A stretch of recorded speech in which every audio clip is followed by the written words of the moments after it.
Welcome to the Clarity Podcast, where we inspire listeners to live a life by design, not by default. Today, I am honored to welcome Lexi Godlewski. We're so last close. name. You have to just commit to it. Godlewski. Did I say it right? You got it. All right. All right. Welcome to the Clarity Podcast, where we inspire listeners to live a life by design and not by default. Today, I'm honored to welcome Lexi Godlewski, a soul entrepreneur who has transformed her life through bounds and leaps by listening to her soul over societal expectation. Lexi left her full-time job in 2017 to pursue entrepreneurship and later took another major leap by moving from New York to Hawaii without ever visiting or knowing anyone there. Now she helps purpose-driven entrepreneurs and leaders gain clarity and create lives and businesses that they truly love by leading with their soul first. Lexi, welcome to the show. Thanks for having me on. It's so great to be here today. Awesome. Lexi, you've made some incredible life changes by following your soul rather than societal expectation. How did you gain clarity and the courage to take those leaps? Yeah, so much of that came from truthfully experiencing what I didn't want, which therefore gave me great clarity into what I did want. And so many of us, we don't want to go through those hard times naturally, or we don't want to experience those things that we don't want. But it was through those moments that really gave me the insight and gave me that clarity into the life and just the world that I wanted to create for myself. So I hear the outcome. What was the process when you were deciding, okay, I'm going to make this pivot? What were some of the challenges you had to overcome? And what was like the thought process in going into it and eventually now moving into Hawaii? Yeah, so let me start from the beginning of the story, because I feel like this will give more clarity to the listeners of, as you mentioned, I followed this traditional path all my life. I went to school, I did all the extracurriculars, I got good grades, I did all the things. And going to college, one of the things that they always preached was you'd graduate college and then go get a full-time job and then get promoted, live happily ever after, all the things. And so that's the path that I followed. Was I graduated college, got the full-time marketing job. I had studied business and marketing in school, and my senior year of college, I actually played around with a little bit of entrepreneurship, but just more in a passion-driven way. In between classes and work, I'd go to the dining hall and I would coach my friends and consult startups on their marketing. And that was just kind of this little passion-driven side hustle that I had at the time. So I graduated, followed the traditional path, got the full-time job, and at 22, 23 years old, I was doing really well in it, to be honest with you. I was getting pay raises, I was getting promotions, I was hiring team members to join my team, and I was really climbing this ladder and really at kind of the top of the mountain that I worked so hard for throughout school, right? I worked hard to get to this moment, and I had just these epiphanies of, I felt like on the outside I had made it. I had the job, I had the salary, I had the growth that was happening, but on the inside, I was miserable. I hated going to work every day. I hated what I was doing. I hated that whole just experience of it. And it was through that tough time, and it was through that hardship where eventually I, had then developed anxiety and depression, and I just did not want to get out of bed every morning and go to my job. Even at that young age, I was questioning, is this just adulthood now? Is this just what you do? Do you just wake up, go to a job you hate, get the paycheck, come home, eat dinner, watch TV, go to bed, rinse and repeat? Is that just adulthood now? Is that just what you do? And there was this voice in me that knew that there had to be more to life than that. And that whole traditional path was just not working for me. And so I had worked that job for a year. And again, I kept hearing this deeper voice in me that just said, there has to be more to life than this. And it was through that hardship that gave me the clarity to go back to that passion-driven side hustle in my dining hall, where going to that job every day gave me the clarity, and experiencing what I didn't want gave me the clarity of what I did want, which was I want to work for myself. And I want to have a business, and I want to help people in a different way, and I want to use marketing for good. And it started to clarify all these things of I want to work remote, and I want to be able to wear what I want when I go to work. And it started to give me these insights. And so I worked for that job for a year, and then I decided to up and quit to pursue that deeper voice in me that said there has to be more to life than this. And at the time I was only 23. And so I figured, let me go try to start my own business while I have less risk, while I don't have kids or I don't have a mortgage that I have to pay for. And let's just see what happens when I do. And so I really listened to that deeper voice. And one of the biggest thing that got in my way was just my own voice in my head that had the self-doubt and had the fears and the worries and concerns, because I almost felt like I went through this journey of hearing this deeper voice in me that said, let's go see what happens when we leave this and start our own business. Like, let's just see what happens. That was what the deeper voice in me was saying. But then when I would tell people about that deeper voice, or I started telling people my ideas of what I wanted to do, or started to take action on it, that's when my head would get in my own way, or I'd hear other people's fears or concerns, or the anxiety would come up of like, what if I do that and I fail?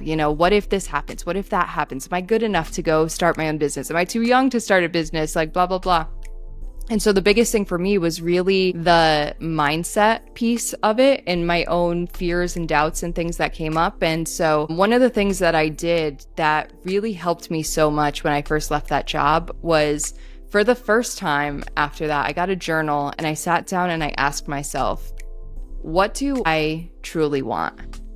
Not what do other people want for me? What does my family want for me? What do my friends, what does society want for me? Like, for the first time, I truly sat down and just got real with myself and said, what do I truly want? And all those journal entries, which were back in 2017 now, were all about, I want to work for myself, and I want to work remote, and I want to live by the beach, and I want to go on adventures, and I want to live life to the fullest, and I want a podcast. I want to be on other people's podcasts. It just like, I finally let myself dream again and hear what that inner voice had to say. And it was through that process that gave me the clarity of now, okay, what direction do we go in? And then slowly but surely, I just continued to take action on those things. And then before you know it, flash forward to 2025, and here I am sitting in Hawaii, like living the dreams that I once wrote about in that journal, So for me, I think so much of it came from, again, just experiencing what you don't want to understand that gives you clarity to what you do want, and those constant steps forward, even if you feel like it's the most baby step forward, just constantly moving forward and trusting that dream and not letting your own mind get in the way or stop you on that journey. That inner voice of there's more to life than this, that's profound. It reminds me of like every Disney movie I've ever seen. Just like, like you being in Hawaii, now I think of Moana and just like, the ocean calling. So now I know you help entrepreneurs gain clarity through Soultrepreneur framework. Can you walk us through what that looks like, and how do you help people create alignment with the work that they do? Totally. So like I mentioned, my background is in business and marketing. And one of the things that I learned when I worked my full-time job, but then especially once I left that, is how many slimy, manipulative marketers are out there in the online space just trying to convince people to buy this or, use fake facts to do this or whatever. And it was just really eye-opening to me, because something that I love about marketing is how much psychology is in it. And for me, what I started to see was how people were using that psychology and using it to manipulate people to buy their product or their service or their course or whatever it was. And that really did not sit right with me. And so I started to ask myself, there's got to be a way to market with authenticity and with soul, and still strategically at the same time, so that it helps the customer that you're working with, but it also helps your business, and it's more of a win-win situation. I said there has to be a way to market with heart, and there has to be a way to market that is real and authentic and not just manipulative and slimy. And the more that I started to go down that rabbit hole, the more that I saw that there were other entrepreneurs who felt the same way, of they had this amazing gift or they had this amazing product or whatever it is, and they knew that it could help people, but they were so nervous to put themselves out there online, or they're so nervous to come across as slimy in their marketing or be a salesperson that turns people off. knew they had this amazing gift, but they're nervous to put it out there in the world. And so that's where really this idea of being a soulpreneur was born, of like, how do you lead with that deeper voice that's in you and those gifts and those talents and those skills that you have? And that's the soul piece of it.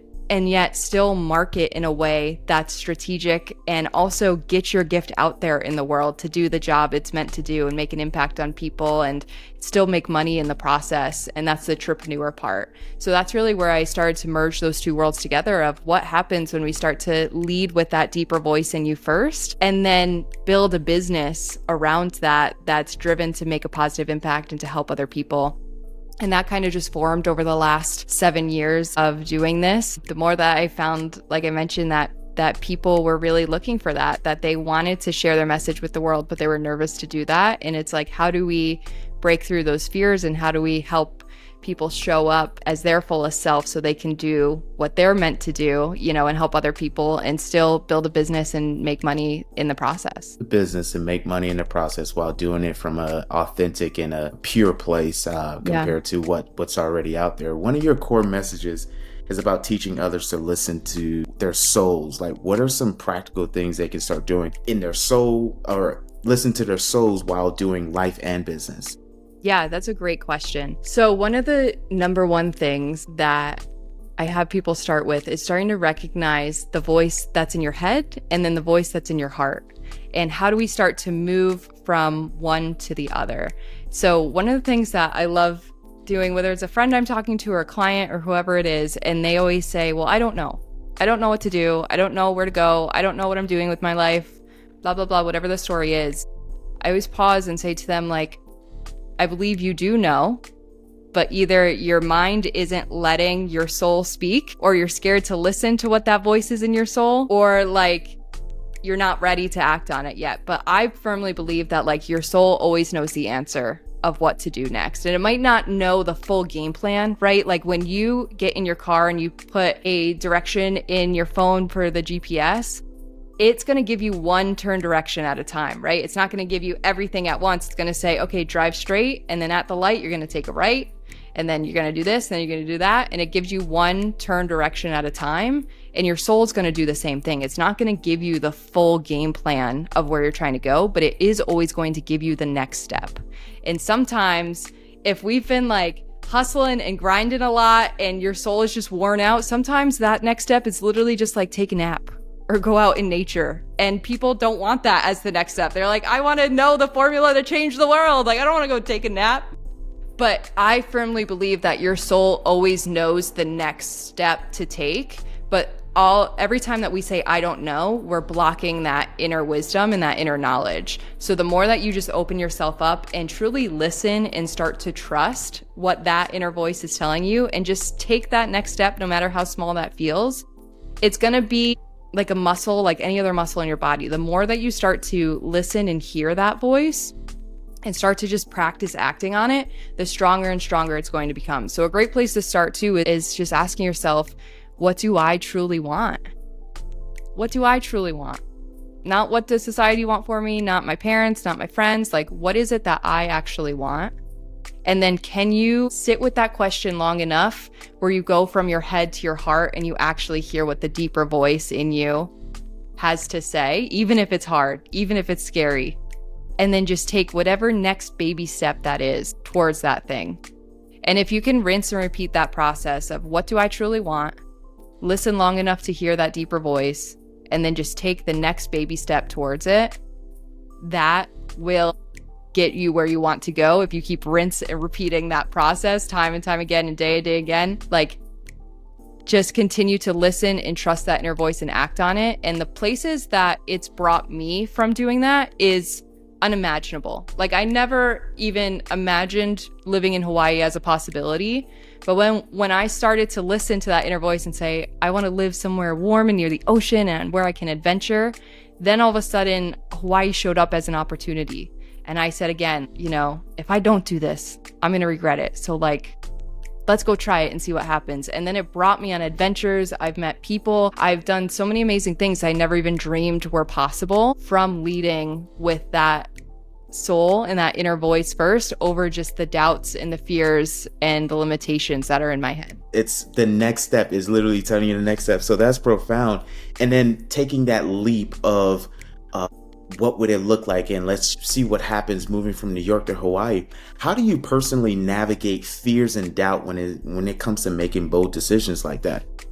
Yeah, that's a great question. It really came from trusting that like, so for me, I think of both of the big instances that I made the leap. So I think of when I left the job to start my own business, and then when I left New York and moved out to Hawaii. And just to preface, something that I like to make clear for people is that you don't have to make these giant leaps of faith to change your life. Like, you don't have to quit your job tomorrow. You don't have to move all the way across the country or all the way across the world to change your life. Like, this can be small things. Like, if you wanted to start learning how to play guitar, for example, can you just look up local music lessons in your area? You know, can you, like, if you've been wanting to get into cooking, or I have so many friends who are doing like sourdough starter kits, like if that's been something you're wanting to do, like, can you just go look up some YouTube videos about how to start that? You know, and I want to preface that, like, I made some major leaps of faith in my life, but to listen to your soul, you don't have to completely change your life like that. You can totally, but you don't have to. So that's one thing I just want to preface before we get into this. But for me, I did make these giant leaps of faith. And when I was doing both of those things, I always had the thought in the back of my mind, like, I can always go back to where I was. You know, I could always go get another full-time job. I could always go back to New York. But what if I don't have the time to ever do this again? And one of the things that drives me is I always ask myself, when I am making a decision, I ask, if I don't do this thing, will I regret it at the end of my life? And for when I left my job to start my business, as well as when I left New York to move out to Hawaii, both of those things, when I asked that question, came back as a very loud yes. I knew that if I did not go and do this, I would regret it. And for me, that regret is such a strong motivator, to be honest with you, that that's my number one thing, is I don't want to have any regrets in my life. And so for me, I always knew that I can go and do this thing, and hey, if it doesn't work out, I'll go get a full-time job, or I'll go pick up side hustles, or I'll go back to New York, or I'll figure out my next path after that. And so having that definitely helped with the fears and the doubts. I'd say the more that I started to listen and lead with my soul, the more that trust was built as well, of like, my soul's going to bring me places that my mind can't even see are possible yet. And one of the things I learned from Kyle Cease is he always says this thing where your mind can see what you're losing or what you're walking away from, but it can't yet see what you're about to gain. And that was really big for me, because I knew that both when I was leaving my job and when I was moving out to Hawaii, my mind could see the things I was walking away from. It could see the steady paycheck. It could see the regular routine. It could see me walking away from my family, my friends, familiarity, everything I've known. But it couldn't yet see the new adventures, the new opportunities, the new business growth, you know, the new people that I'd meet. But somehow I feel that my gut knew that there was more out there, you know, but my brain couldn't see it yet. And so the more that I started to lean in and trust just that gut feeling that there has to be more than this, that there's something I'm meant to do more, the more I trusted that, the more that just started to show up in my life. And the more that I really started to see, like, wow, there is more than what my mind can just comprehend, or what it's been used to, or what it's experienced in the past. But I'm not gonna lie, like, when I first moved from New York to Hawaii, I was so excited, you know, got my one-way flight, booked my trip, did all the things, and then I got here. And that first day that I got here, I remember I sat on the rocks and I looked out as far as I could see over the horizon. And that was my first moment where I was sitting by myself in Hawaii, which is a place I'd never been before. I didn't know anyone. And in that moment, that's when the anxiety hit for me. And I said, what the hell did I just get myself into? Like, this is real now. Like, I'm sitting here in Hawaii, the ocean's right here. What did I just get myself into? I remember that first day, I was like, okay, Lexi, like, we are literally just going to take it one day at a time, and we're just going to try and get through the first month, and that's it. So I literally was like, okay, so that day, you know, I tried to get a good night's rest, and just the next day I woke up and I was like, all right, my only goal for today is to make it through the day. That's it. And the more that I continued to just show up and stay true to the dream, which was this adventurous, fun lifestyle in Hawaii, the more and more the universe, which is what I believe in, the universe, you can call that source, God, energy, whatever you want to call that, I believe it's the universe, just continued to show me how good life could get. And of course, there were hard times through that, but there were also really fun times through that. And the more that I just continued to show up and stay true to the dream, and every day, like I said, just take another step forward, the more it showed me how fun and amazing life could be. And now here I am 4 years later, still in Hawaii, having the time of my life. So it's been just a continual process of really trusting that inner voice, even when the people around you have their own fears and doubts and things. Like, something that I've learned is that everyone has their own set of dreams. And because of that, a lot of people aren't going to understand your unique dreams because they're not theirs. They're yours. And the more that you can trust in those own dreams that you have and be a cheerleader for yourself in those dreams, the more that people will eventually maybe start to also believe in you. Like, I have so many people that when I first started telling them, I'm going to move out here to Hawaii, they're like, why would you do that? Why would you move so far away from your family? You don't know anyone there. It's one of the most expensive places in the US. Why would you do that?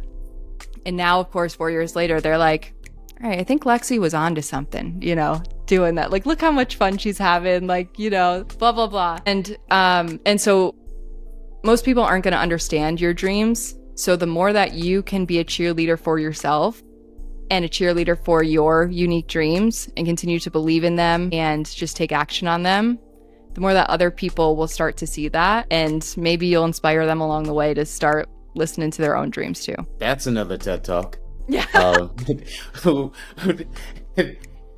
And speaking about TED Talk, like, I want to go into that, but there's something that you said when you ask yourself the question, would I regret this on my deathbed? And one of my mentors taught me people are either inspired by two things, rejection and your inspiration is regret. And you ask yourself that question. So as I was listening to you, I'm learning that the fear of regret versus rejection allows one to be more resourceful and more resilient. And that's what I'm hearing about what you did on your first day in Hawaii of, I'm going to take it one day at a time.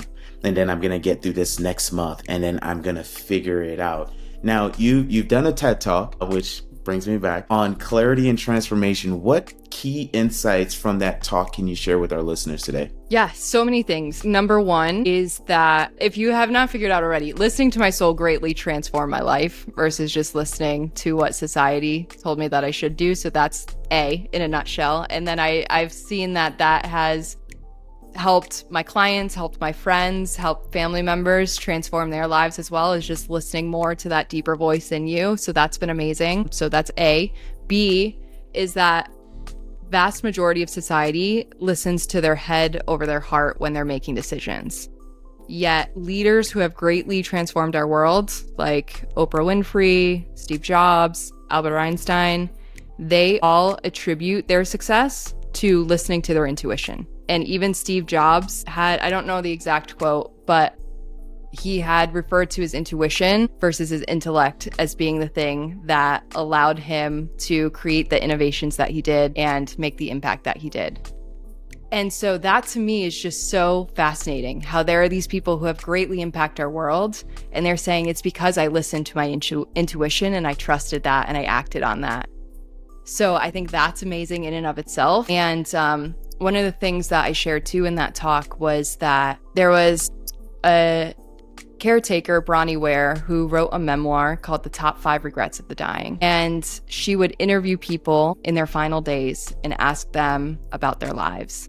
And the top number one regret of the dying was, I wish I lived a life that was true to myself, not a life that others expected of me. So that gives me chills, even just thinking back to that now, of most people are living a life that's not true to themselves. And especially in this day and age that we're in now, people post their highlight reels on social media every day. Every day. You would think people are living the best life ever. And then you talk to them in person and they're like, no, I'm dealing with this anxiety and I got this family challenge and I got this going on.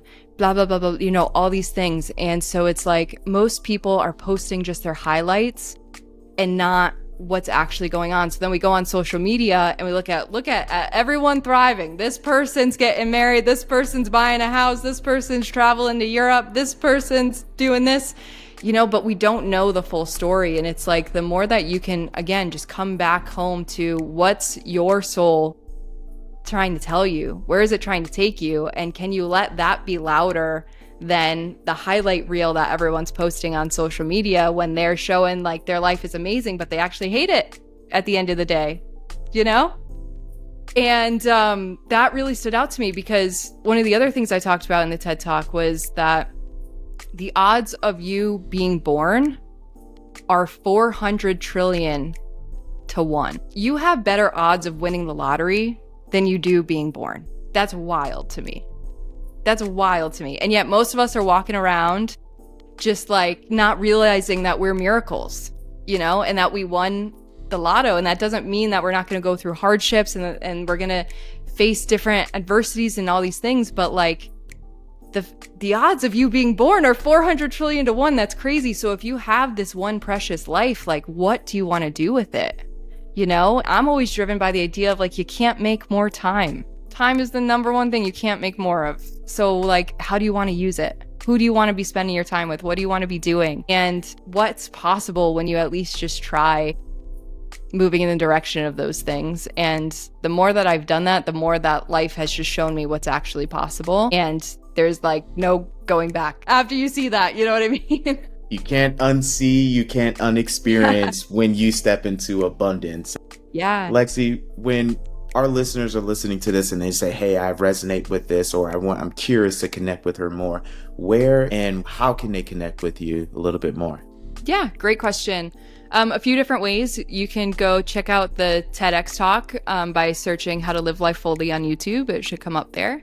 Or feel free to connect with me on social media. My handle is at Lexi Godlewski on all major platforms. So feel free to come by, send me a message, say hi, would love to connect with you. Or if you want to learn about how you can transform your life and your business by leading with your soul first, you can go grab my free guide at transformwithsoul.com. Lexi, your journey about transformation, alignment is truly inspiring, and your approach to listening, trusting, and acting in one's deeper voice is empowering. Thank you so much for being on the podcast. Thanks so much for having me. I had a great time. Thank you. Awesome. To our listeners, if you enjoyed this conversation, be sure to subscribe, leave a review, and share this episode with someone who needs to hear it. And you can connect with Lexi on all those platforms that she echoed. Until next time, stay clear, stay inspired, keep designing your life with intention.